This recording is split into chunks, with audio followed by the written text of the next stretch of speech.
Let's continue a conversation in that sphere now. Employers cannot afford to turn a blind eye and ignore gender-based violence and femicide in the workplace. That's the message from the Gender-Based Violence and Femicide Response Fund-one.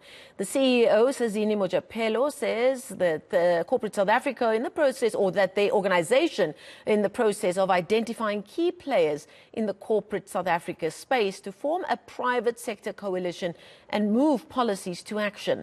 Mojapelo joins us now virtually from Johannesburg for more on that. Sazini, thank you so much for your time this evening. We just had a story from our colleagues in Cape Town about the community in Khayelitsha worried about crime in the area and specifically gender-based violence and femicide, the latest incident involving a young 18-year-old woman. And I'm assuming that you would point to the fact that our workplaces, like many other spaces that we go to day in and day out, is merely a reflection of the issues that we are facing in our communities and our societies as a whole. Absolutely, Marcel, and thank you for having me.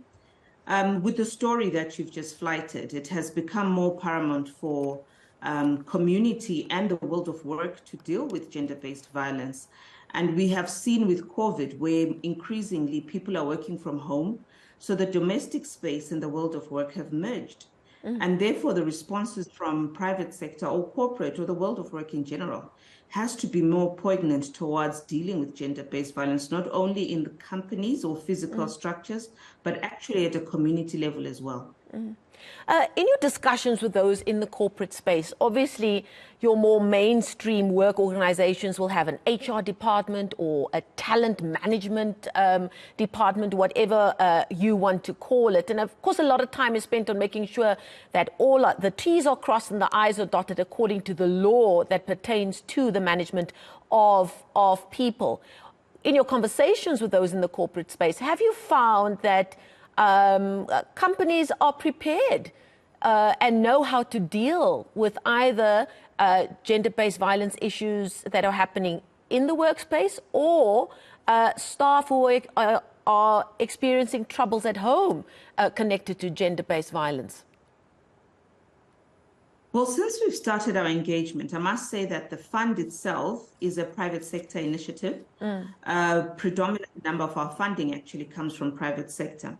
And it's in response to gender-based violence in society as a whole. However, when you look at the world of work itself and within the company perspective, there is still a lot of compliance, obviously, with the labor law and the legislation around sexual harassment in the workplace. The challenge remains in how companies need to prevent violence in the workplace, be it gender-based violence physically or even in the virtual space. And I think it has become more pronounced given the fact that with COVID, most people were working from home, meaning that those who were affected by gender-based violence were stuck with their perpetrators at home. And the company policy and frameworks need to move beyond just looking at sexual harassment, a grievance process and disciplinary processes, to start looking at what that means for an employee that is working from home and affected by violence. So if I am to say where are companies at the moment, I would say they're at different stages of maturity.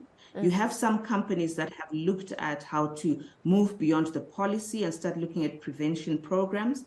And then there are those who are still really at infancy, trying to understand what it means for them and how they can adapt their policies to align to the new legislation and even cyberbullying and the virtual workspace and what that means for them from a policy perspective.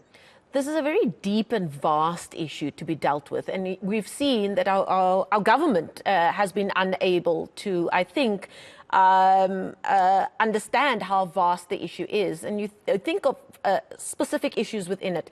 At a police station, we've heard over and over again that police stations do not have spaces to sensitively deal with somebody coming in to report a case of gender-based violence and femicide. When you, with the formation of the private sector coalition, are wanting these organizations you're working with to move policies and to action those policies, will that include focusing on the sensitivity of how to deal with these matters, having staff trained up to be able to do so, and having the space, the safe space to be able to do it in? I think absolutely. So if we look at the 3 areas of focus around the private sector coalition is to drive prevention, protection, and enforcement. The ability to do that is obviously reliant on creating the right ecosystem, and that involves your protection from the police system and being able to work with them in conjunction to deal with gender-based violence. So if we're looking at the entire framework, it will have to encompass those 3 areas.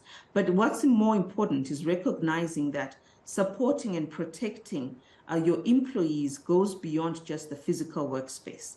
And it starts looking at them within society and the community. And our responses have to be beyond that space where they are working from, but more importantly, where they experience violence in whatever nature or form.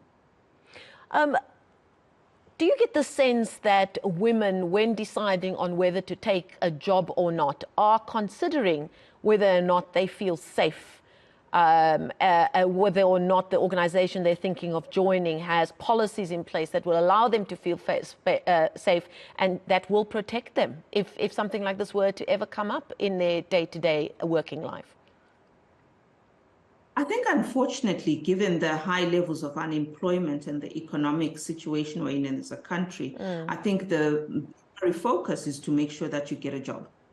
And then in keeping that job, the challenge that we have is that we don't have gender-responsive policies and frameworks that prevent violence. So once you're in that world of work or you've got that job and you experience violence, the challenge is now to speak out and to actually have a culture within the organization that allows you to say no, and to also understand that organization as a zero-tolerance environment that will not enable this kind of behavior to perpetuate. So given the challenges there, I think it becomes secondary as to whether you're going to experience violence. And if you do, the ability to speak out against it is more of an issue. But I think as we move forward as an organization and as a country, there are some strides that we have made in trying to make sure that we create enabling infrastructure and frameworks.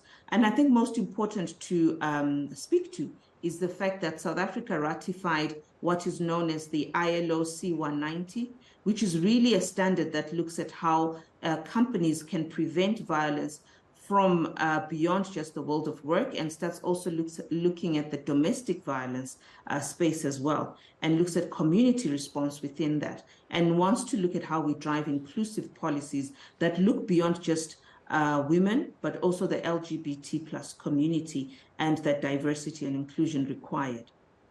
There might be people who work in the corporate space watching this right now in a position to help get these policies into place and to action them. If they want to find out more about the work that they're doing, where can they find out more, Sazini? Well, they can certainly look us up from our website. If you Google GBVF Response Fund-one, you should be able to get hold of us. And we do have an email, info@GBVF Response Fund-one .org, that you can send an email to, and we'll certainly get in touch with you. Okay, thank you so much for your time this evening. That is Sazini Mojapelo. She is the CEO of the GBVF Response Fund-one, joining us virtually from here in Johannesburg.